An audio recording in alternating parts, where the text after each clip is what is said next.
Welcome to chapter 52 of Confessions of a Chalky Chump. Oh my god, my voice just got up to like a new octave. I think I just created like another musical note. Like whatever's above, what's it go up to? G. Whatever's above a G, oh sorry, a H. A H is after a G. Good one, Luke, thanks.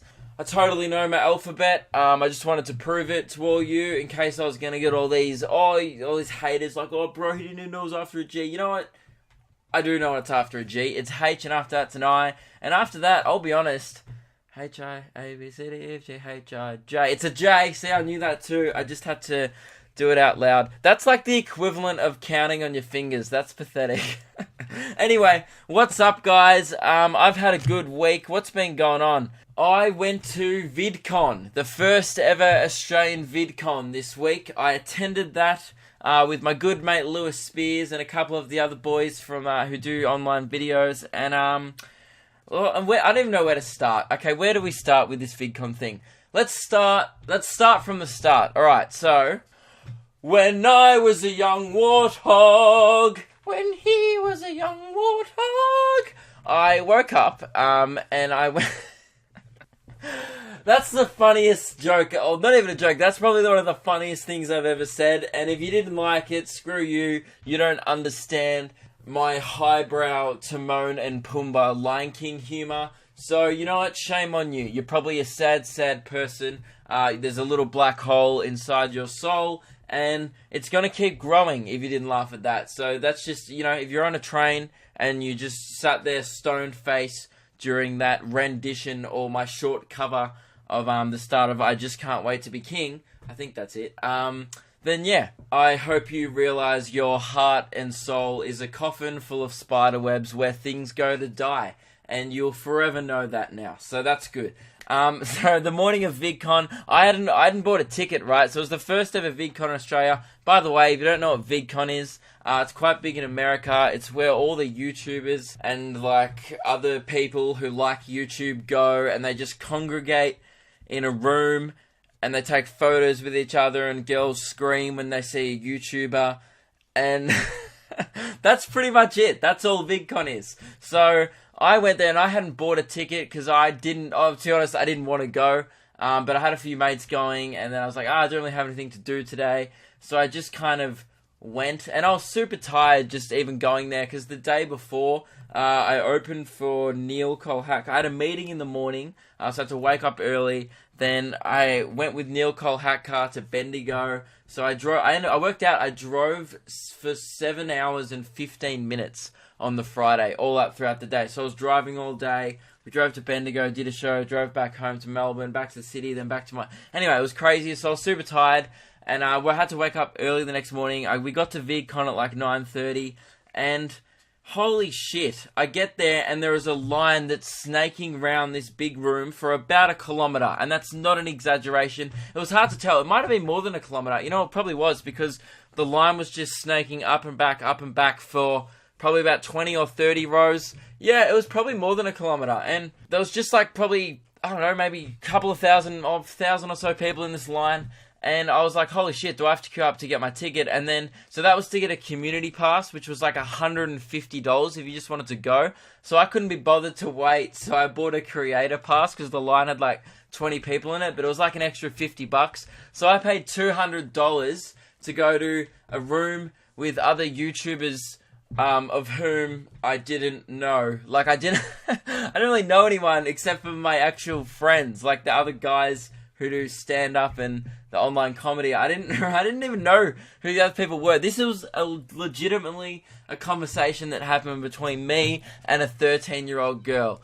So we were standing in the main area of VidCon, like the main area of the conference or whatever, and there was heaps of people around, and we're just standing there talking, you know, meeting a few people here and there, and then all of a sudden, a huge mob of people of about 100 girls screaming at the top of their lungs, just going absolutely nuts, all get their phones out filming, and there's the security guards come in, and they're like protecting these two guys in the middle of this circle that's surrounding them, and they're taking them to this big fish tank glass box thing. So what happened was they had this huge glass box like a big fish tank in a room that kind of looked like a prison cell that they used to torture people in, but instead they put YouTubers in while people sit around the glass box and watch them get interviewed. Because that's like, but if you're gonna murder someone, like if you're gonna kill, it wouldn't have been bulletproof glass. It was like what the Pope gets carried around in. All these big YouTubers are just in this glass box. So, but to get to the glass box, they have to walk through the conference. There's no other way to get there. So the security guard are just pushing all these girls of him. And I tried to look to see what was going on. I was like, oh, it must be someone really famous. Maybe Logan Paul came. Maybe it's Jake Paul. Maybe PewDiePie came in and everyone was mobbing him for saying the N-word on a live stream. That happened, by the way. PewDiePie dropped the N-word on a live stream. That's whole new levels of not giving a fuck. That's like, man, when I... And by the way, when I say N-word, I mean nifty. He dropped the word nifty. He was like, man, that's really nifty. And then people were like, oh, how can you say that? How can you say that? I mean, he called an African-American nifty, and people lost their shit. But yeah, he did actually drop the M-word. And anyway, what am I talking about? Yeah, so anyway, I didn't know who these YouTubers were, but the way these girls were reacting, I was like, man, it must be someone huge. So I didn't I looked at who they were, and I could see them, and I didn't recognize them, right? I'd never seen these two dudes in my life.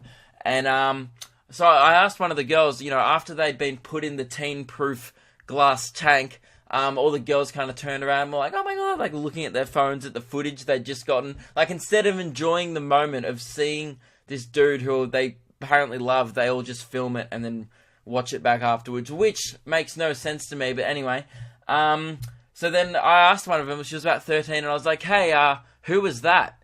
And then she's like, turned around and she flicked her hair back like a sass queen and went, are you fucking serious? I was like, yes. The way I delivered that question, did it sound like I was joking? Like, that wasn't a setup. Alright, was there a punchline there? Did you miss something? No, that was not a joke. I was serious. Right? And she's like, that was Tyler Oakley and Joey someone. And I forget who the dude's in, because I was like, alright, cool. She's like, how do you not know that? Like, they're like so big, like way even here. And I was like, you know what? You raised a damn good point. Why am I here? So I got completely sassed by a 13-year-old because I didn't know who Tyler Oakley was. And I looked him up. Yeah, he's pretty big. I think he has like millions of subscribers. I don't know how I missed that shit. I'm not that into YouTube. Like, you know, some people, that's what they like. For someone who does YouTube, I'm not that into it. Like, not that into the drama. I couldn't even tell you what's happening with this KSI thing. I just keep seeing videos of it. I just watch YouTube to watch people falling off roofs and stacking it on skateboards. Like, that's what I call YouTube. I just watch fail compilations. Like, that's the only thing that I like. Like, you know, I would totally understand if there were security guards pushing this guy away, and I'd be like, oh my god, that's the guy who got kicked in the nuts by a giraffe, and everyone will be like freaking out. I would lose my mind over that. I'd want a selfie with him. But I don't want a selfie over some dude who does like, oh, this is the boyfriend-girlfriend challenge. Buy my merch because that's all I do. I just can't stand those people. So anyway, I don't watch all that shit, so I don't really know who anyone was there, and all these girls were, and like, we were the only ones, I think, hating it. Oh, no, here's the thing. So, as an event, it was the first of a year, so you can't be too hard on it, but as a whole, it was very disappointing. Like, all jokes aside, and I know now saying all this shit, I'll never get invited to be a part of VidCon, but that doesn't bother me because it sucked ass. Like, unless they improve it or some shit.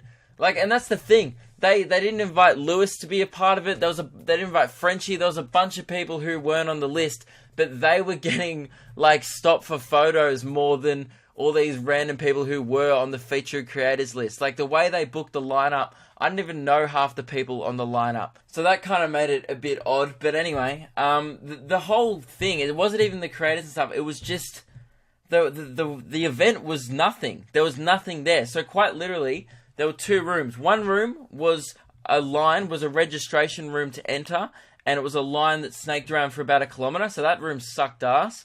And then the next room was the conference, and there was a jumping castle, there was a meet and greet area, the big glass tank that they would do the YouTube things in, and there was a couple of stalls selling people's merch. And when I say a couple, literally 2 or 3. And then there was also a section where people were playing video games, like Just Dance.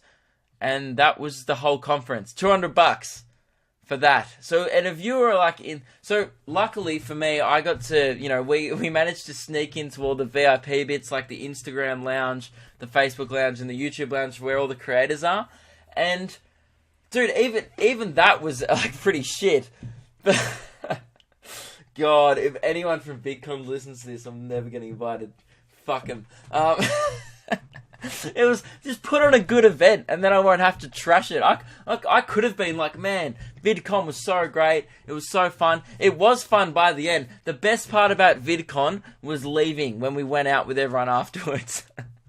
But during the day, and I spoke to people, and this is not just me being like an arsehole going, this is shit, I'm above this. Not at all. I spoke to people who'd paid the $150 one. They were there because they were a fan of YouTube and fan of some of the creators. And I was like, hey, how are you enjoying today? And some of them had flown from Brisbane, and they were just like, yeah, we're really disappointed. This isn't what we thought it was going to be. And I'm like, man, that would suck. Like, I was pissed off that I paid $200 or whatever, but I didn't pay, like to go as a fan. I just kind of paid just, I don't know, why not? Like, just to go to a thing that's part of the community. Because I'm so into stand-up and stuff that I often neglect the online side. So I'm trying to become more of a part of the whole community about the YouTube thing. So, and I enjoy hanging out with all the guys. Like, I'd never met the guys from Superwog before, and they were awesome. We went out for dinner and stuff.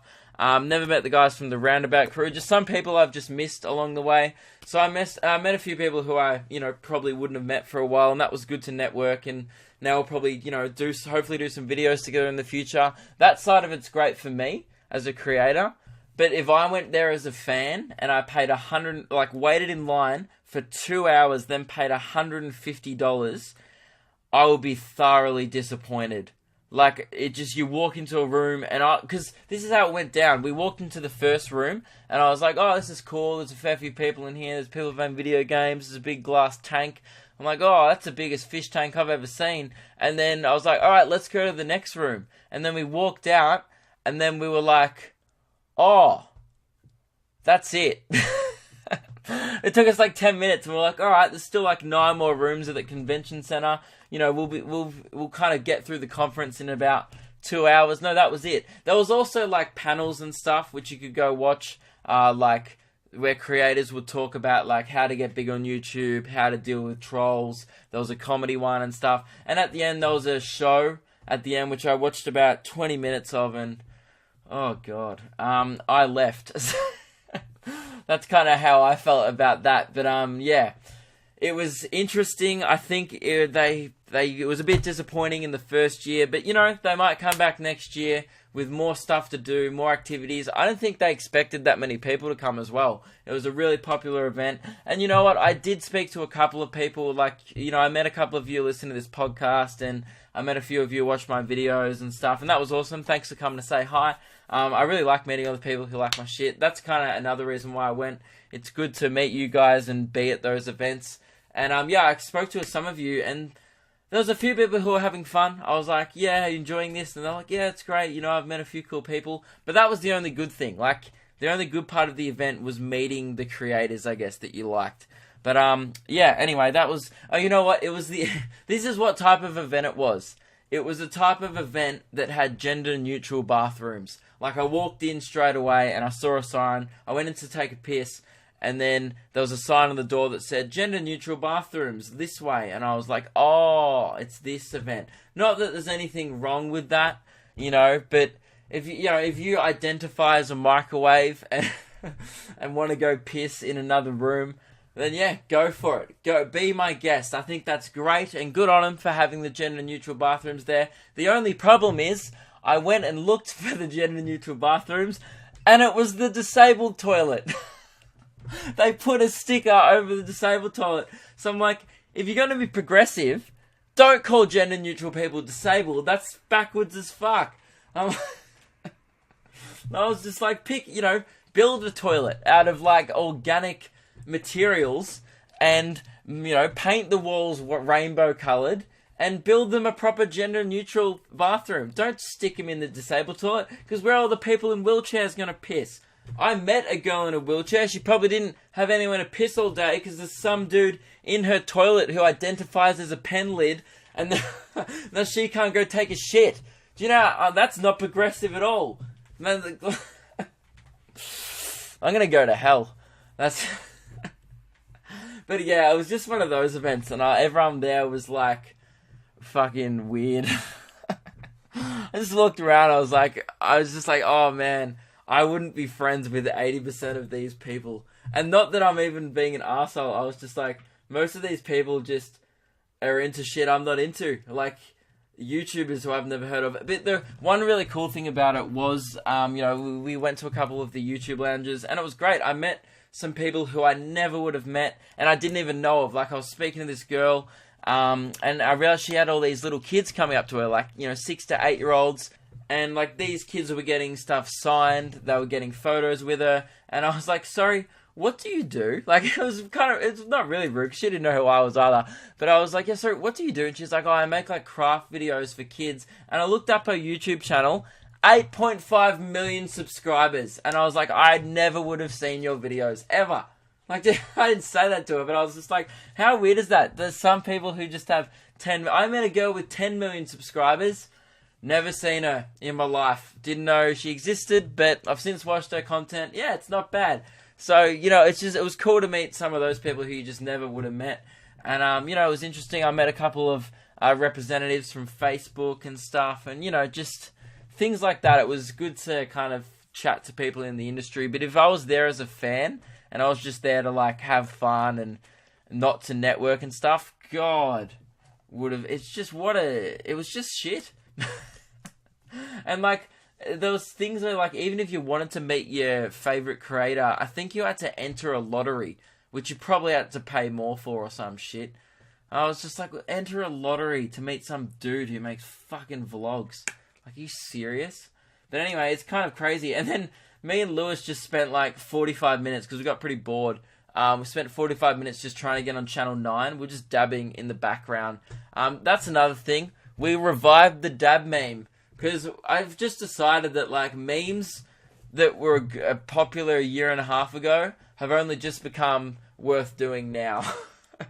Because, you know what? As soon as, like, a 10-year-old goes, oh my god, did you just dab? It means it's good to do. It means you dab. As soon as, like, 12-year-olds are hating on it, like, oh my god, dabbing was so last year, you're like, it's back! Free to dab now, wherever you want. So, also free to Mexican dab still. But yeah, we just spent, like, 45 minutes following this Channel 9 news crew around, and we ruined every single interview. And then I watched back the news like later that night, and I was like, surely we got on, man. We interrupted every single interview, like shot of the girl talking about VidCon and stuff, and we're like, we must have got on. And then I went and watched back. They used the only clips that we weren't... So there was an area that we weren't allowed in, there were some creators, but our friends weren't in there at the time, so we couldn't get in. And they interviewed a few people in that area, and that was the only shot they used. Because we ruined all of the other ones. They probably filmed for like an hour. Probably would have taken them 15 minutes, but we were just being assholes in the background. But it was weird, they never told us to stop. Like the cameraman knew what we were doing, and he just kept kind of getting annoyed, but then not going, hey boys, can you stop furiously dabbing in the background of all my shots? They just kept filming shit, and we kept ruining it. So I'm sorry if you got interviewed by Channel 9 and then you didn't see it on the news. That was our fault. What else happened this week? Did you see? Everyone got mad at Malcolm Turnbull, Australia's Prime Minister, for having a beer while holding a baby at the footy. So this photo came out, and he was sitting at the footy, watching his team. He had like a beer in one hand, and then he was holding his granddaughter in the other one. It was an iconic Australian photo. I was like, good on you, mate. And all these people online just started giving him shit, going, it's irresponsible that he holds a beer. Dude, tell me you've never held a beer and something else delicate. Are you serious? I've held a beer and like a $500 vase before. I was fine. Didn't drop the vase. The beer didn't affect it at all. Okay. I mean, you know what's irresponsible? voting that man into Parliament in the first place, not him holding a beer. Well, people are ridiculous. Even Pauline Hanson came out and was like, yeah, there's nothing wrong with this, although she's from Queensland. So, you know, that's how they're taught to hold a baby there. You get a 4X in one hand and an infant in the other, and then you use your feet to control the tongs on the barbecue, and you're standing on one leg while watching the rugby going, fuck oath, I'm Prime Minister, and everyone just, that's how it should be. But no, everyone's just cracking the shit to go, who's irresponsible? People are too sensitive. Like, that's insane. He's just literally being a good grandfather, spending his time like it's one beer. People were acting like he shot up heroin in one arm and like he was holding his granddaughter in the other hand. It was a beer. It's like, you know, and it was at the footy. They sell mid-strength beer. So it was like, you know, 4.5% alcohol, one beer. It wasn't a picture of him kicking over a bin, yelling, fucking go Bombers, and then grabbing his granddaughter and like throwing her up like the Lion King. That's not what happened. He was just nursing her. She was asleep and he was sitting there watching the game. Oh, people piss me off. I don't even like the guy, and I'm just like, that's ridiculous. But even Bill Shorten, the Labour MP, tweeted out going like, this is the one thing we agree on, like, this is ridiculous. So it just, that shit pisses me off, man. I hate it when I see things in the media, it's just like, everyone's getting offended at literally nothing. Like 2 years ago, that video came out of the ex-Australian Prime Minister, Bob Hawke, sculling a beer at the cricket, just while people chanting, chug, chug, chug. It was one of the most Australian iconic things I've ever seen. It was like, number 1, Paul Hogan putting a shrimp on the barbie. Number 2, Lara Bingle on the beach saying, where the bloody hell are ya? Number 3, Bob Hawke slamming down a Carlton at the cricket. Then, of course, number 4, Reece Maston winning the X Factor in 2011. Alright, those are the 4 most iconic Australian moments. Probably the 4 times I've been never more proud to be an Australian. Alright? Especially, you know, the Reece Maston one probably cracks top 2.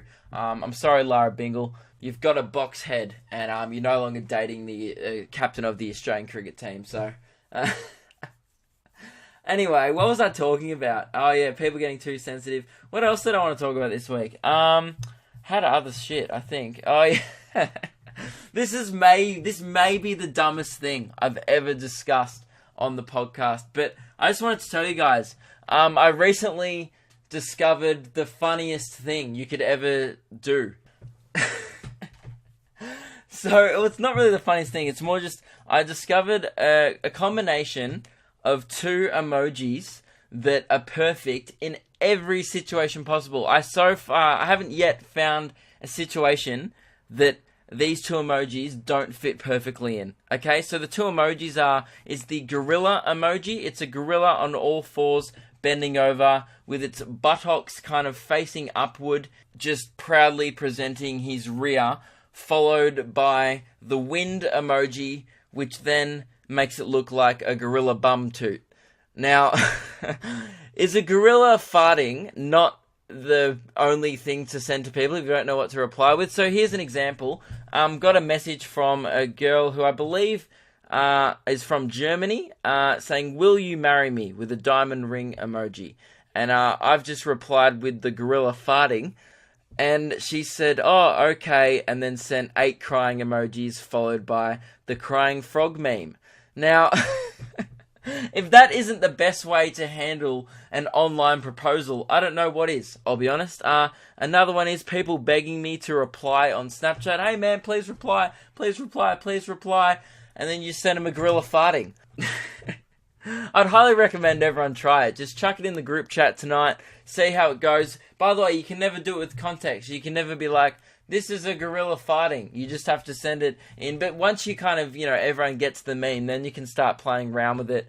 Like, Lewis Spears just sent me an absolute cracker. It's a gorilla farting, those 2 emojis, followed by the tornado emoji, which is gorilla bum toot morphs into a tornado.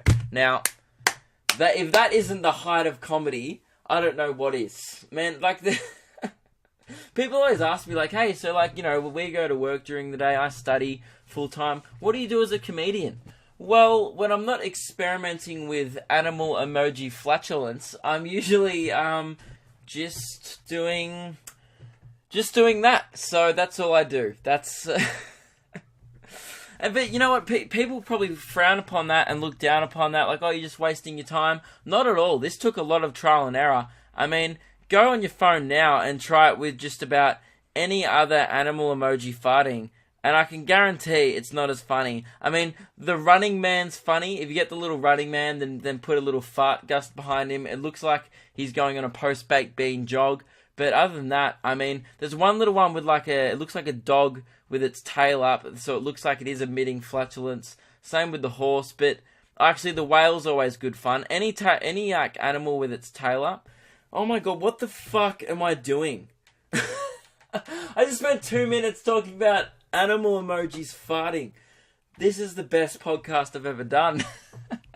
You guys are welcome. It's a real treat today. This must be an absolute rip snorter of a podcast listener. Alright, I'm actually going to talk about something better now. So this is actually really exciting. I should have opened with this because this is by far the best thing that's happened this week to do with the podcast. So I couldn't really say anything last week because I was still in the works and I didn't want to, say a thing and then it fell through. But it's since been confirmed. A few of you have been asking me about what the prize for the Bachelor Sweep is going to be, because it's down to the top 3 girls now. If you didn't watch it this week, there's 3 girls left that are still vowing for Maddie J's heart. Well, let's be honest, it's probably going to be Laura. Although, I don't really know, because, Tara's fun, Elise is nice, Laura's kind of boring, but, looks exactly like Georgia Love, and I think he'll just go for her, because he's kind of boring as well, so I just think they'll work. But I'm still think Laura's got it in the bag, but we'll see. Anyway, there's 3 girls left, and which means that The Bachelor ends this week. So by Thursday, we'll know the winner. And there's 3 people left in the sweep. The people who are left are Joseph, who has Elise, Joe, who has Tara, and Brody, who's got Laura. And Brody's never seen an episode of The Bachelor. So if Brody wins, it's going to be very uneventful. Now, I'll be calling the top 2 during the week. So if you're listening to this, if you get a call from an unknown number and you're Joseph, Joe, or Brody, pick it up, okay, because it might be me. It also could be an Arabian prince or just some guy from an energy company. But either way, it's going to be a damn good phone call with either 3. Now, the prize. I'm very super excited to announce this. So, I know a few people in the works in the industry, and I managed to get a hold of Osher Gunsberg, the man, the myth himself. I've since asked him if he was up for doing a 30-second... So the prize can't be that good. It can't be the best prize ever, because it's just the Bachelor Sweep. He's up for doing a 30-second phone call with the winner of the Bachelor Sweep. Now, that could be Brody, who's never seen an episode, so he probably won't care that he's speaking Osher Gunsberg. But he said he's up for a 30-second. The phone call will be timed, and Osher Gunsberg will hang up at the end of the phone call. That is the deal. That is the prize. I'm pretty excited about this, to be honest. Here's the thing, because I couldn't mention this last week because I was in chats with him, which is why I didn't even mention the sweep, and I said I'd have a prize, but I've been working this for like a few weeks now. We got a hold of him. He's interested in doing it, and yeah, so that's going to be the prize. So I think the phone call will be happening on Friday, so whoever the winner is, watch out, because you may be getting a phone call. You'll get to chat to the man himself, the man with the most perfect hair in television, Andrew G from Australian Idol, an Australian icon, okay? So that's the prize. Osher Gunsberg, he's going to be on the podcast. It's going to be just a 30-second phone call. You can ask him anything you want. So if you win, start planning your question or whatever you're going to say to him. I would highly recommend you ask him about his perfect hair. But, yeah, so that's going to be happening. How cool is that? Anyway, so that's the Bachelor Prize, guys. I hope that is, lives up to everyone's expectations. Actually, there's still 5 people in. Jack still has Osher in the competition. So if my brother gets to speak to him, that would be good. And Emily, my girlfriend, still has Maddie J that he ends up just by himself and lonely. So there's still 5 people left. What happened this week on the show? Oh, home visits.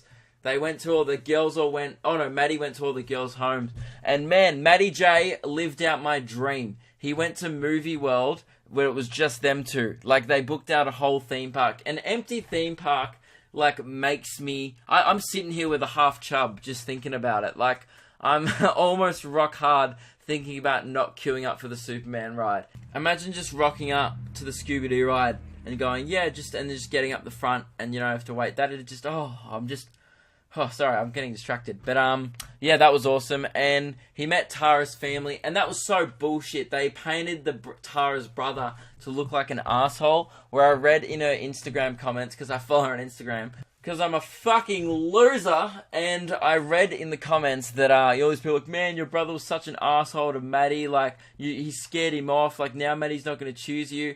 And apparently, so there was one bit where they were like, hey, the producers obviously tell the family members to take him out for a chat and then, ask him the hard questions. So they've gone, hey, mate, do you want to come out for a chat? And they've gone and have a beer with the boys outside. It's her brother, her dad, and, like, some other random was there. And he's like, so, is Tara going to be the girl who you choose at the end?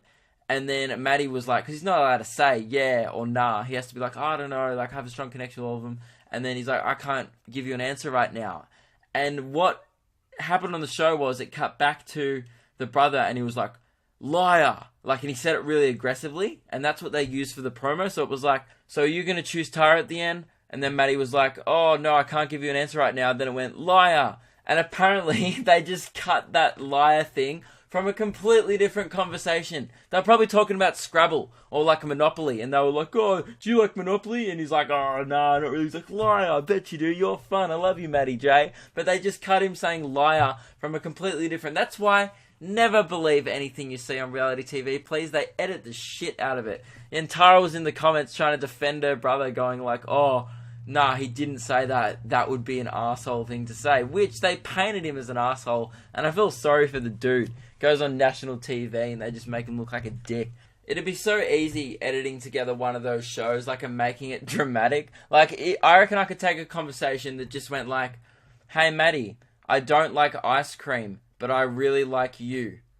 And then you just cut it together like, hey, Maddie, I don't like... And then it cuts back to him, and then it goes, you. And then it just zooms up on his face, and it's like, oh. And you're like, dude, that shit probably didn't go down. You just cut out the bit about ice cream, and then you've got yourself fucking drama. That's how they do it. It's pathetic. But anyway, that pissed me off. That I'm like, they just do it too, and it's shit to watch because you just know it's fake. Anyway, I'm gonna answer some questions, and then that's the end of the podcast. Because again, I just kind of went to Bendigo, had another week full of meetings and stuff for a thing that I can't tell you all about yet, but hopefully in weeks to come I'll be able to inform you all of something I've been working on, and the reason why I've perhaps slowed down the videos a bit. There is a reason for it. I'm not just being lazy. So I'm super excited about that. Also, before we go to questions, I wanted to talk about I'm coming to New Zealand with Lewis. So Lewis Spears just announced his first ever international tour, if you can count New Zealand as being international. It's kind of like saying, oh, I went overseas to Bali, and you're like, it's it's pretty much Australia. There's just $1 beers, and there's better beaches, and there's the same amount of Asians, so pretty much the same place. But anyway, we're going to New Zealand. So yeah, Lewis is very kind. He's bringing me along, taking me on tour with him. So we thought we'd because I went on tour with Lewis earlier in the year before mine, which was heaps of fun. And at the end, I thought that was going to be the end of it. I was like, I want to move on. I want to do my own things, my own shows. I just, felt like the right move to be like, I've done that now, move on. But, Lewis really wanted me to come because what is happening is he's practicing for his special. So he's, I spoke about it last week. Lewis recently just finished crowdfunding his first ever special. It's the highest ever crowdfunded special in Australia by a long way. He got like $47,000 for it, which is crazy. So huge props to him. And he's practicing the special in his New Zealand tour. So if you're from New Zealand, I would highly recommend going. I'm going to be doing like 15 minutes at the start, whatever, crowd work, pumping you up. I'm going to be doing like the best 15 minutes from my show this year. So if you wanted to see a bit of that, and Lewis's show is the best of 3 years. So it's going to be a genuinely killer night. We're both going to be doing our best shit, and we'll be in our peak form because we're both getting ready to get some of our stand-up filmed. He's doing an entire hour. It's literally, he's doing the best of all, like, since he started comedy, and I've heard the show. We've worked on it a lot together, picking and choosing his material, and I've got to say, if you're in New Zealand, do not miss out on this. So, the places we're going are, we're starting off in Queenstown, we're going to Dunedin, then we're going to Christchurch, and then Auckland. And it's going to be, I don't know why we're not doing Wellington. Don't send me that shit. I didn't organise the tour, neither did Lewis. We've both been working on heaps of other stuff. So anyway, that's whatever. Those are the places we're doing. It's going to be a killer tour. So if you're in New Zealand, this will be the only chance to see me in the next couple of years, because it's financially a huge risk at the moment going there. And you know, because I've never been to New Zealand, I don't really know how many fans I have there. So if you're from New Zealand, would love to see you there at his shows, because I'll be there, and fuck, it's gonna be fun. First time ever in the country, and it's gonna be one of the best nights of stand-up that we can both provide. So I wouldn't miss out if you're in New Zealand. Get down.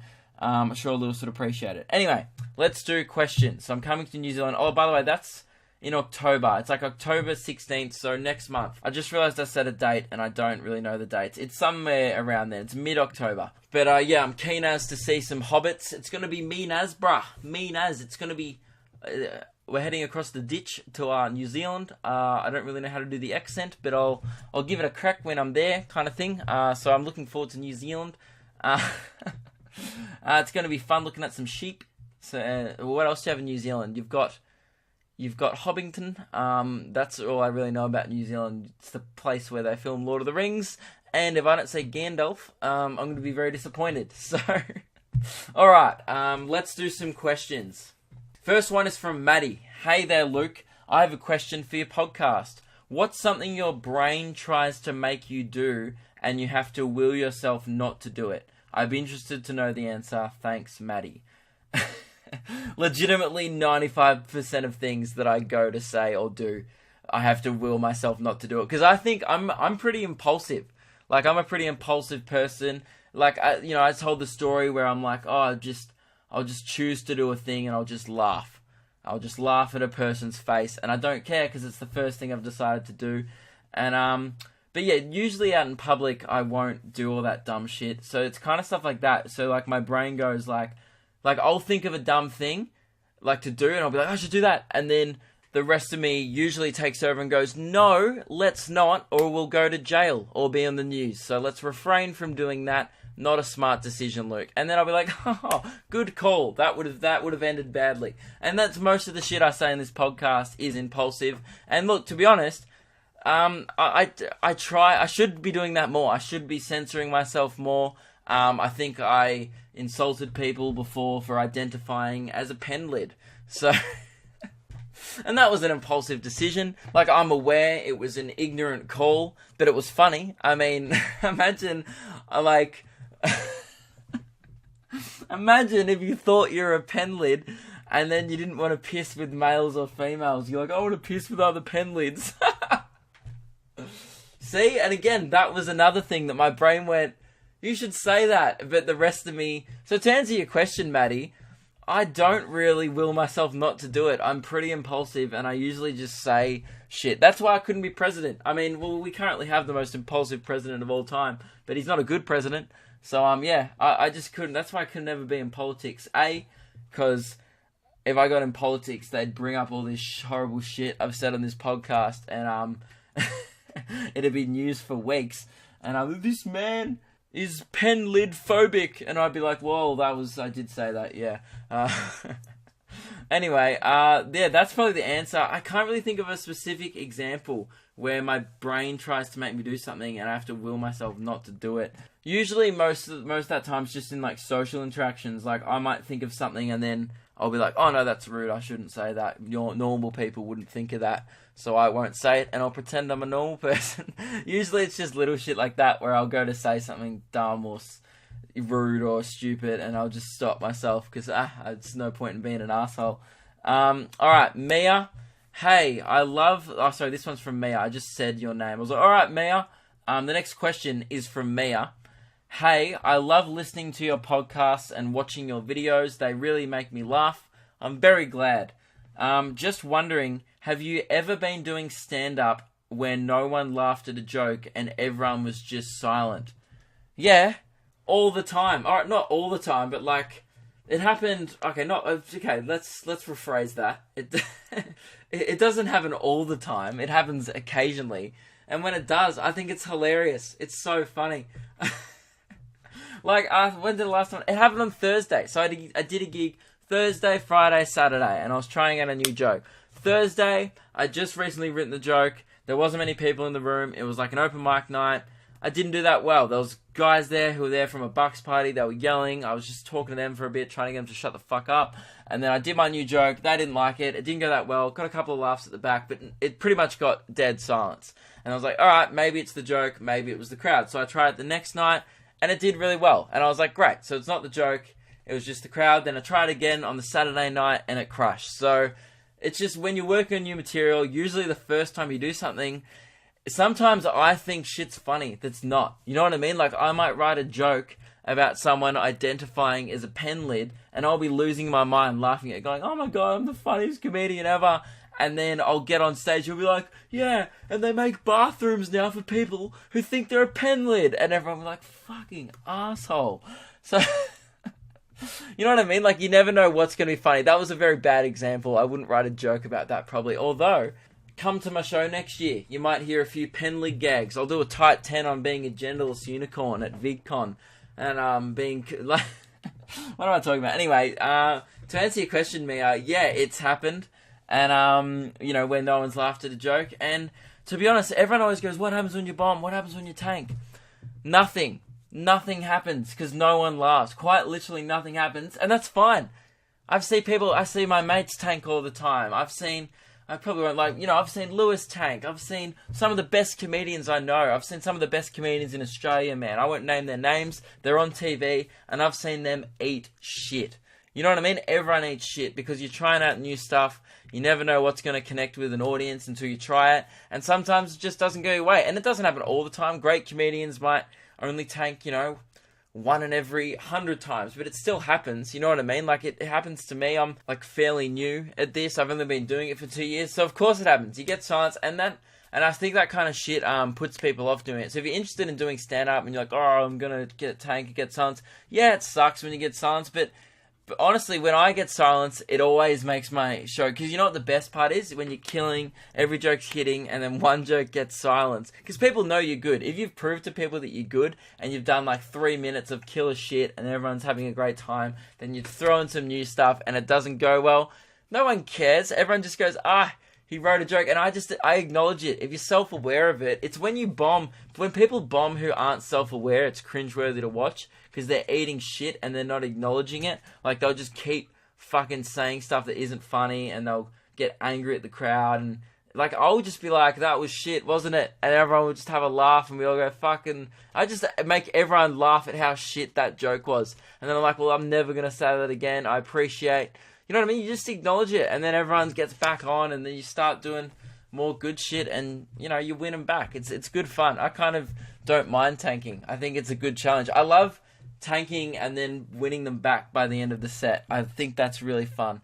But, anyway, that's just... I'm weird. But, yeah, that's what happens, Mia, so that when no one laughs at your joke.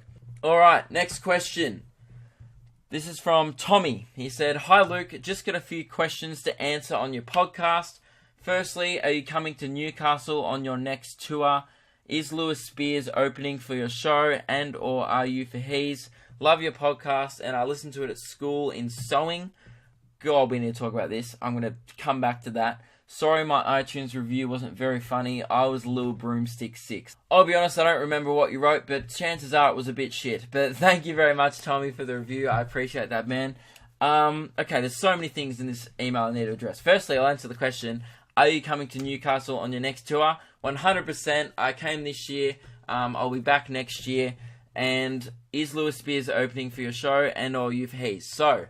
Next year's tour, me and Lewis will not be touring together. After New Zealand, this will be, the last time in the foreseeable future that they'll be happening, because at the end of the day, we both want to do our own shit. You know what I mean? Like, we're best of friends, but, it's super fun touring with each other, but I want to do my own shit. You know what I mean? I don't want to be Lewis Spears' opening act. So, it was very fun for a year, and, whoever Lewis chooses to open with him, also, if he does have an opener, because the thing is, in a way, like, Lewis was quite lucky to have me, because it's super hard to, and I think his fans started taking it for granted that I was opening for him at every show, on his tour this year, because I was paying for my own flights, because I wanted to do it, I wanted the experience, I wanted to promote my own tour on his tour and stuff, and it was my decision to come on tour with him. Like, he kind of put it out there saying, I can't afford to pay you, but I'd happy for you to come with me, and, he said he'd pay for the accommodation and stuff, but I had to pay, my own way around the country, which is super expensive, and I probably lost money, maybe broke even on those shows, and not many people would be willing to take that risk, and I think his fans, as I said, started taking a little bit for granted, so that won't be happening anymore. It was just a cool thing that happened once, and from now on we'll be doing our own shows. So it'd be awesome if it came to both of us. That'd be cool. But I will be coming back to Newcastle, but I will not be opening for him, and he will not be opening for me. The reason why that happened last year with him opening for me and me opening for him at Newcastle was just because we both happened to be doing our show there 2 days apart. So we stayed together. I opened for his show on the Saturday. He opened up for my show on the Monday.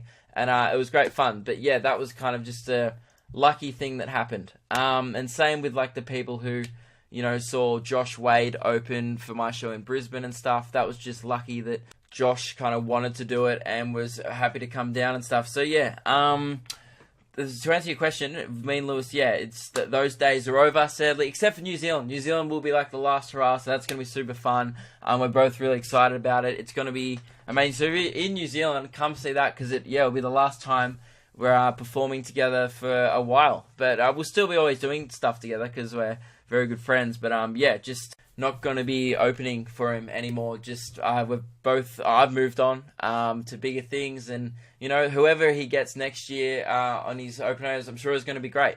So if he gets an opener, because again, it's very expensive. So hope you all enjoyed that while you can. Anyway, the next question. Oh wait, Tommy attached a nice little fun fact at the bottom of the email. So we've got a better fun fact coming in the next email, so I've saved that for last. But this is a nice little warmer. This will just get the fun kicked in. So it is, the average person walks past a murderer 36 times in their life. Now that is pretty fun. That makes me want to go outside and just start talking to people. Hey, you a murderer? No, move to the next person, move to the next person. Until you find one. I don't know what's going to happen next, but it's going to be fun. So thanks very much for that fact, Tommy. Love it. This is the final question. I think it just might be a fun fact with a bit of an intro. So I'll read it out now. It's from Holly. She said, "Hey Luke, I just wanted to say that I'm a big fan of yours. Thanks very much, Holly. Really enjoy listening to your podcast, blah, blah, blah. I listen to it during class sometimes, but have to stop because I end up laughing too much. Thank you. My favorite segment in this podcast is the fun fact, as is everyone's, and same with mine, as they always make me look forward to the week ahead, put me in a good mood, and remind myself my own first world problems aren't that shitty. No, it's supposed to remind you that you're better than everyone. That's what the fun facts is supposed to do. It's supposed to be like, oh, I own a device to listen to a podcast on, which means I'm wealthy and fairly affluent. I'm better than other people. That's what the fun fact's supposed to be. It's supposed to be about supremacy and reminding you of that. But anyway, you've misinterpreted the fun fact. In regards to that, I thought I would provide you and the podcast with a fun fact I learnt in my modern history class at school today. And boy, oh boy, is this a fun fact. So everyone strap in. This is how we're going to end the podcast, by the way. So I'm going to say the fun fact. This is going to be I'm so excited. This is going to be the best end to the podcast of all time. I'm just going to say the fun fact. Then we're going to sound the fun fact horn. And that's the podcast. That's how I'm not going to say anything after that. That's just the end of the podcast. You ready? Alright, this may be the best end to podcast history. On the day of Franz Ferdinand's assassination, the murder that caused World War I, one of the assassins, Nedeljko Kabronovic, threw a bomb at the car the Archduke was driving. However, he missed the car and ended up killing many innocent civilians. After this, he tried killing himself by swallowing cyanide and jumping into the nearby river, but was unsuccessful due to the cyanide not working and the river being too dry to drown in. He was then arrested for 20 years in prison and died 2 years later in 1916 from tuberculosis. Holy shit! Sound the fun fact horn!